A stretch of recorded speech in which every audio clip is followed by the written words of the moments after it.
It is a funeral sermon in the making for you. If you are ever called upon to say some good words at a Christian's funeral, remember Psalm 15, because all of the points are given right there.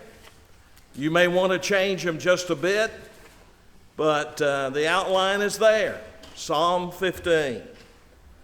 Psalm 15, David begins, Lord, who shall abide in thy tabernacle, and who shall dwell in thy holy hill? Certainly David is talking in a figurative language because he could not live or stay in the tabernacle. That's where the priest lives. He's the king. And so therefore, he is talking figuratively about a relationship with God which is beautiful. Who shall abide in thy tabernacle, and who shall dwell in thy holy hill? That's the two questions. And he goes on to answer it. In the next few verses, he tells us the qualifications of a person who abides in the tabernacle and who dwells in the holy hills.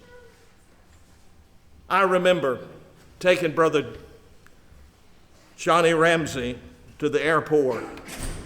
One of the final days, final weeks of gospel meetings here at 6th Avenue.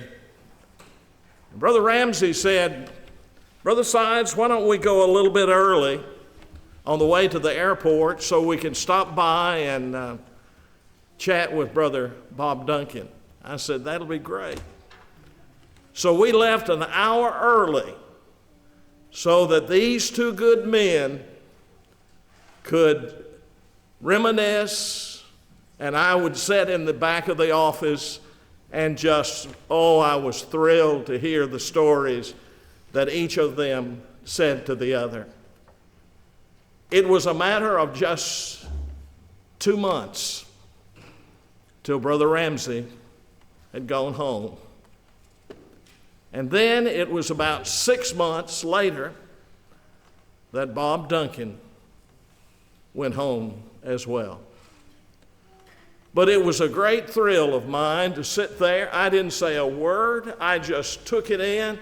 Here are two great men who fought the battles and could say with Paul, I've fought a good fight. I've kept the faith. I've finished the course. And henceforth there's laid up for me a crown of righteousness, and not for me only, but all them that love his appearing. Who is able to spend some time in the holy hill of God? Who is the person that can dwell in the tabernacle? He that walketh uprightly and worketh righteousness, speaketh the truth in his heart.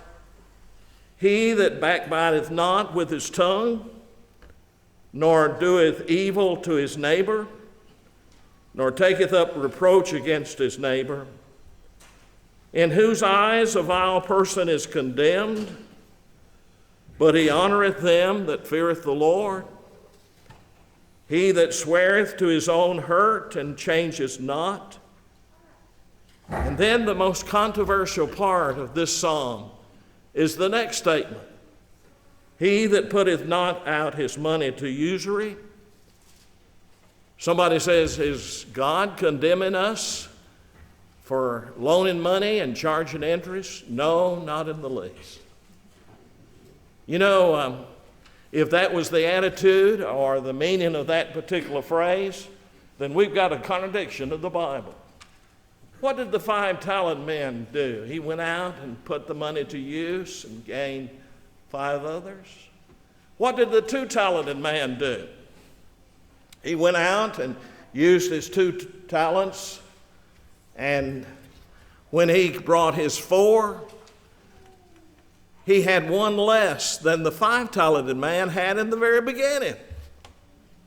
The 5-talented man had 10 talents because of his efforts. But the 2-talented man had gained 2 others, and that was 4. Yes, anytime an explanation that we have on a passage, even if it's controversial, like this particular passage, if we have put a meaning or an explanation on it that violates another plain passage, we're off base. We're off base because truth doesn't contradict. It always harmonizes. And that word harmonize gets me into trouble. Truth is truth. Jesus said in John 8:32, ye shall know the truth, and the truth shall make you free. I understand the Jewish philosophy. When I study the prodigal son, one of the great aims and purposes of the wonderful Father in Luke chapter 15, the story of the prodigal, was that he laid up treasure, laid up money, so that when his son came to him and said, Dad, I'm ready to be out on my own, he could give him. And when he came as a younger person before the elder son came, that was a violation of the rules, it seems. But the father had just simply worked hard for that moment when the son would say, Dad, I'm ready to start my business. I grew up with Jewish people here in Jasper. I went to school with them. I got to know some of them really well. One of them told me that it is a rule that a Jewish father will set up the son in business, and if he fails the first time, he'll set him up for the second time. And if he fails the second time, he'll set him up for the third time, and then that's the end if he fails again. You just don't find Jewish people not successful. Somebody said that New York City would just simply crumble if you took all the money from the Jewish population. They know how to make business work. And so they put the money to usury. They put, but when they have a friend who is struggling, they'll come to that friend and say, here's money. I'm not going to charge you any interest whatsoever. You just use it, get on your feet. That's the attitude of a person who works and dwells in the holy hill and lives in the tabernacle.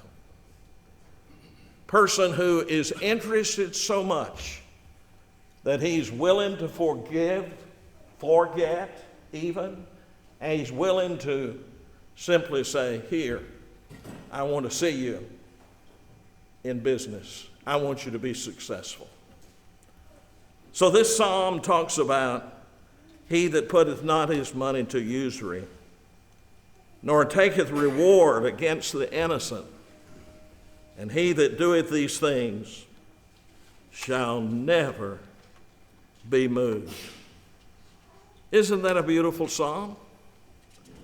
Can you not see a sermon that you could use, a lesson that you could use at a faithful child of God's funeral? I remember the first funeral I ever conducted. The man, Monday morning, simply waved my father-in-law. They rode together to the mines. He came to the door, and Brother Heinz was waiting on him, but he motioned him to go on. And in 15 minutes, my father-in-law was back at his door. He had committed suicide. I had the task of my first funeral being a suicide case. I never intended to be a preacher of funerals, but that's what I have done so many times. And this past Monday, I think I found one of the best funerals I ever attended. Brother Jimmy Alexander, people came far and near. And tonight we are recipient of, this particular room was filled with desserts. Everybody came. There were very few that wanted to wander away. They wanted to come and celebrate even more by sitting down with Carol and the family. Jimmy Alexander, an elder of the church, appreciated, believed in, standing for truth and righteousness. And what a beautiful opportunity. I considered it an honor to stand up there, nervous as I was, to speak words of praise about a good man.